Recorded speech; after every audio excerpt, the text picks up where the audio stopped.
Bonjour, voici la lettre des signaux faibles numéro 201 d'avril 2021. Il y a 5 signaux sur la lettre gratuite et 29 sur la lettre payante.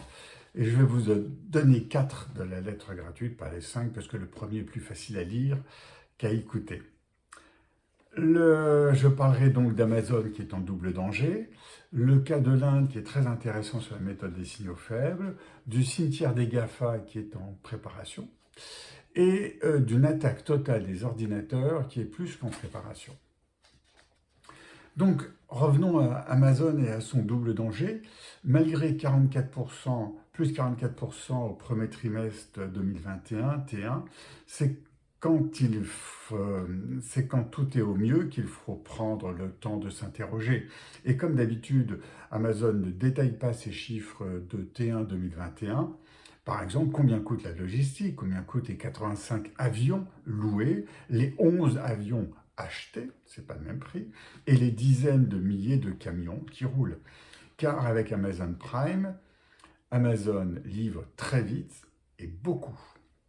Les profits ont 3 sources principales, parce qu'il y a des profits chez Amazon qui deviennent maintenant importants. Premier profit, c'est les services aux entreprises sur la place de marché pour 24 milliards à T1 à plus 64%. Plus 64%. Regardez si vous l'avez la source, l'augmentation du chiffre d'affaires du e-commerce, il n'est pas de 64%, il est nettement plus faible. Les recettes publicitaires sont à plus 77%, 7 milliards. Les recettes publicitaires, bien sûr, sur le site Amazon.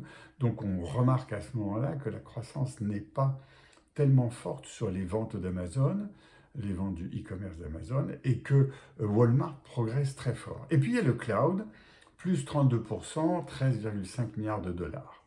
Le cloud, c'est-à-dire AWS, est en double danger. Or, le cloud aujourd'hui, avec ses 13 milliards de dollars, soutient en grande partie le e-commerce.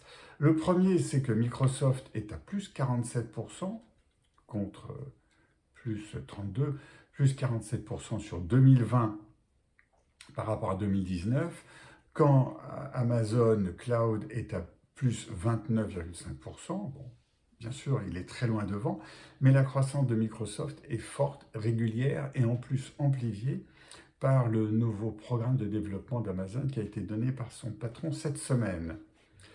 Et sur la période, le deuxième point qui est le danger, c'est l'antitrust américain qui progresse dans sa démarche de procès, qui menace de séparer le cloud du e-commerce.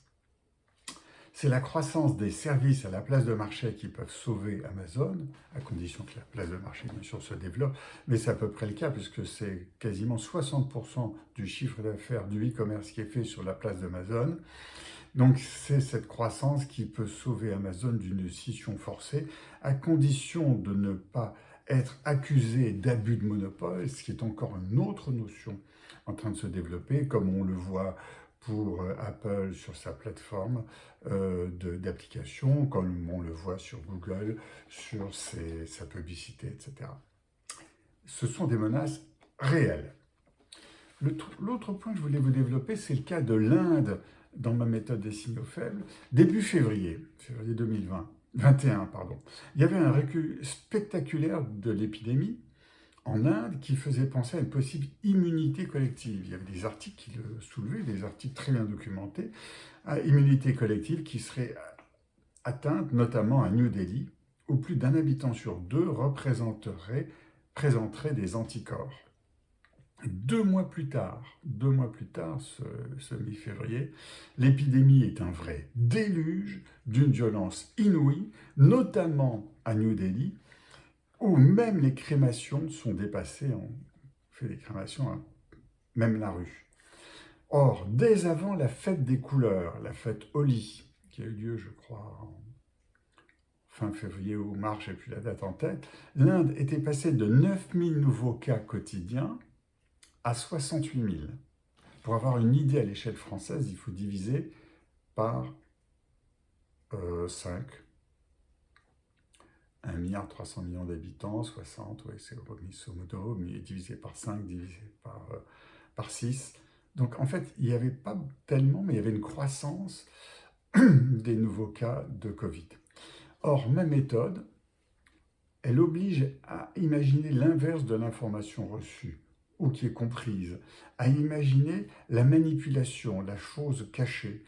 Ici, le cas est dramatique, c'est spectaculairement dramatique, mais cette méthode oblige, vous savez ce que je dis toujours, c'est cure, cri, crée, curiosité, critique, créativité. C'est le critique. Se dire, ben, c'est pas vrai ce qu'on reçoit comme information, c'est pas vrai, c'est pas totalement vrai, on nous amplifie, on dit pas assez, on dit pas tout, etc. Or, ce qu'on a là sur l'Inde, comme on a aujourd'hui, par exemple, une quatrième vague, on est à la mi-mai, là je fais cet enregistrement mi-mai, une quatrième vague qui est en train de se faire en Asie. Alors quand on regarde les chiffres, ils sont très très faibles.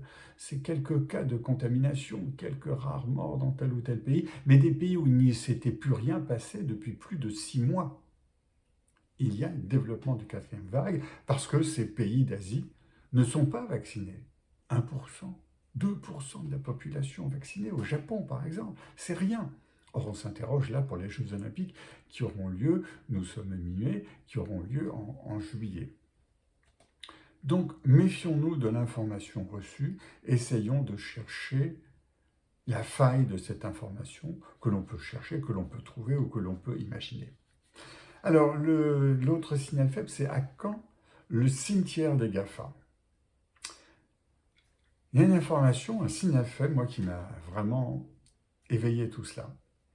Après avoir vendu 2 locomotives des années 2000, Tumblr et le Huffington Post, HuffPost, Verizon, qui est le numéro 1 du mobile aux États-Unis, veut se séparer de 2 locomotives des années 90, AOL et Yahoo. Ah oui, ça existe encore. Verizon attend de cette vente 5 milliards de dollars. Ça veut dire qu'il en aura peut-être moins. Il attend 5 milliards de dollars pour les 2 entreprises qui ont été achetées 8,9 milliards de dollars. Sans entrer dans le détail de ces entreprises qui furent connues, il convient d'imaginer ce que seront les nouveaux GAFAM de 2030, dans 10 ans, dans 9 ans. En 2020, seul Microsoft survivait parmi les 10 plus grosses capitalisations boursières de 2007. Seul Microsoft survivait. Qui survivra en 2030? Il n'est pas certain du tout que ce soit les GAFAM. Ce seront d'autres entreprises qui sont très fortement en train de se développer aujourd'hui, qui seront parmi ces 10 grandes entreprises qui domineront les bourses mondiales. Dernier point, il y a une attaque totale des ordinateurs qui est en préparation. Cette information est publique. Ça ne fait pas partie du Darknet. Écoutez cela très bien. Une étude française est parue le 31 mars concernant le coût des espèces envahissantes de faune et de flore. Alors, le coût que ça représentait, je crois que c'est plusieurs dizaines de milliards de dollars. J'ai retenu dans tout ce qui était en train de nous envahir les fourmis-folles de Raspberry. Raspberry, c'est le nom du scientifique qui a découvert ces fourmis. Elles sont attirées par les champs électromagnétiques. Le monde actuel et ses développements ne peut que les faire prospérer parce que les champs électromagnétiques sont partout. Alors ils sont attirés par les interrupteurs, les câbles électriques en cuivre, les ordinateurs qui sont leur nid favori. Les ordinateurs. Le seul tout petit problème est qu'elles peuvent court-circuiter ces câbles électriques et ces ordinateurs. Et voilà le sujet d'un beau film de science-fiction avec Bruce Willis qui les tue tous à la fin, comme il l'avait fait de la Covid-19. Oups, non, c'est pas drôle, j'avoue. On n'a pas vu Bruce Willis à la Covid-19 saison 3. Alors les fourmis de Raspberry, c'est vraiment, vraiment sérieux. Ça peut vraiment se développer, les fourmis folles de Raspberry, et c'est pas facile à éteindre. Bien. Je repars en plongée, je vous souhaite un bon mois et rendez-vous dans ma prochaine lettre des signaux faibles, début juin. À bientôt.